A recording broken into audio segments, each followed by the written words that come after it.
I think humans are built to serve. I think if you're not happy, it's because you're not serving. Every day, we all want to wake up and feel like what we do matters to somebody else. We want to feel like the job we're going to, or the business we're creating, or whatever we're going to do today is going to have an impact on somebody else. And some people, you and I, and probably most of your listeners, we want to change the world. We want to have a big impact. We want to go and, have our message reach wide and far, but not because of us, but because of the impact that we want to create. And other people, like my wife, Nina, she doesn't want to have a big mission, but she serves the 25 closest people to us. She's the glue for our family. Remember everybody's birthdays and what they're doing and what they need and what they're going through and all of the stuff that I forget and probably I should get better at. But everybody wants to serve. Serving others is hardwired into our brain. They did functional MRIs on people's brains and found that serving other people hits the same part of your brain as having food and having sex. So it's like literally hardwired into your brain that you need this to be a functioning, happy member of society. I think some people have experienced things like act of kindness. You know how nice it is to buy the coffee with the person behind you in line or hold the door or those kinds of things. And those moments are great and keep doing them. But I think everybody also has a much deeper level of service where I believe that your purpose comes from your pain, that whatever you struggled the most with as a human is what you want to help other people through. And so when you can see somebody who is going through the thing that you went through and feels hopeless and lost and is struggling and doesn't see a way out, and then they spend 8 minutes with you, and you say, hey, you know what? It's okay. It's like, I went through that too. And here's how to get out. And then you see hope in their eyes for the first time. And like, you made that happen. You caused that. And then that's a spark in their life that can change the entire trajectory of their life. That's the thing to get addicted to. Like, that's what we all want. And I think we're living in a world now where a lot of people find zero meaning in their work. They're driving to a job that they hate.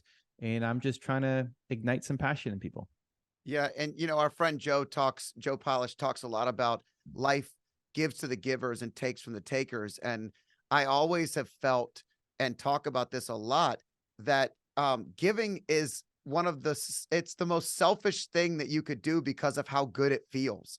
And if you ever find yourself, to your point, if you ever find yourself lost in your own world, and we all get there. We all have a part in our day, in our month, in our year, where we're just like, oh man, it didn't go the way I expected.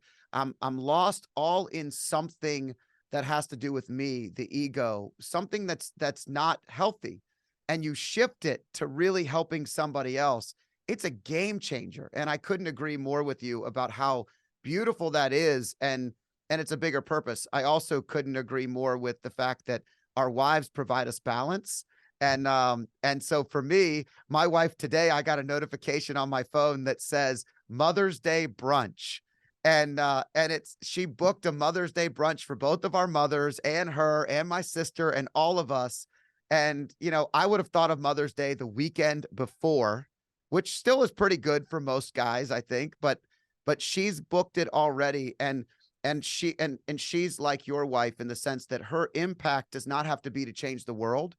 Her impact is in a tight circle, but she serves people like me in a way that I couldn't be who I am without that support, without that balance. And I'm so grateful. So I heard that when you were talking about your wife, and I know that you guys just celebrated your first decade, I believe, married. Is that correct? 10 years. Yep. So do you find yourself falling more and more into the balancing act, or has it always just been natural and easy for you? With relationships or in general? Well, I mean, with relationships in general, but mainly like with your spouse, like when you're with your spouse and they're the balancing act, and maybe you're out there wanting to change the world and help somebody every 8 minutes do something to be that spark and to be that momentum. And she's out there holding down, the foundation and helping to ground everything and to say, hey, today we might just want to chill or relax. Or I know I hear this all the time. I'm just wondering, in the first decade of with your pace, with your trajectory, with your momentum, if you found that to be something you had to kind of fall into or ease into.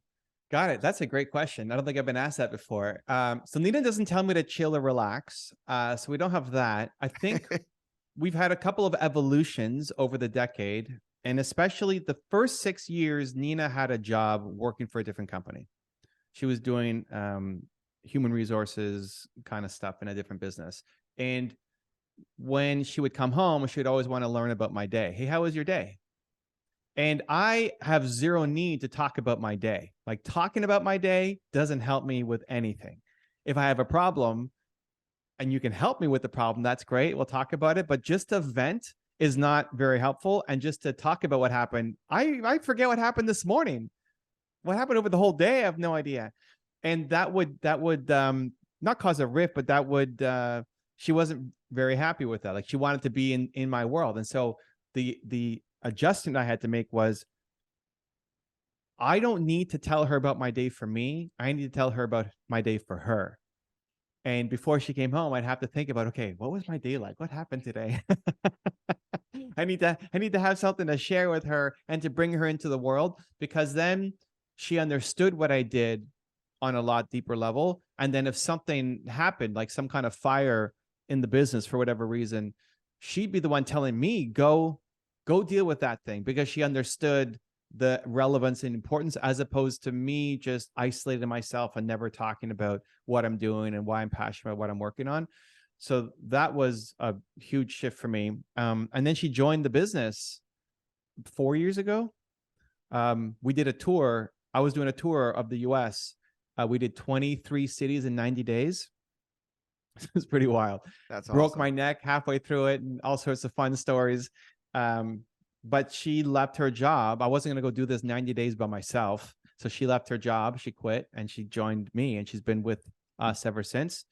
And what she's great at is, she's our chief heart officer. So she's in charge of all hiring for the team and all of the, not maintenance, but the relationship, the checking in on people, right? Like, I can't talk to everybody all the time. And when we do, it's very project based and like, okay, we're going to change the world with this new thing, guys. We're going to and I come in and then I leave, right? And like, this is injection, and like the sun is shining and then it's gone. And the end of them, she comes in and asks people about their relationships and how they're doing and all of the stuff that, just for whatever reason doesn't interest me as much. And so it's become this very great kind of 1-2 combination. We've had to put up some barriers around our time, especially now both being in the business. So weekends, for example, Saturday is our fun day. So Saturday is a day where I'll usually plan something. I'm the let's go do some weird stuff, and she's the I'm down to try anything person. So I'll plan. What? It's a great match. Great match. It's a great match. Yeah. So ice plunging and whatever it is that we're going to go off and do, I'll usually be the one coming up with the idea, and she'll try anything once. If she doesn't like it, she won't go back and do it again, but at least she'll try it once. And so Saturdays are fun days. We'll usually plan something to do. There's a show, there's an experience, something that we're going to do.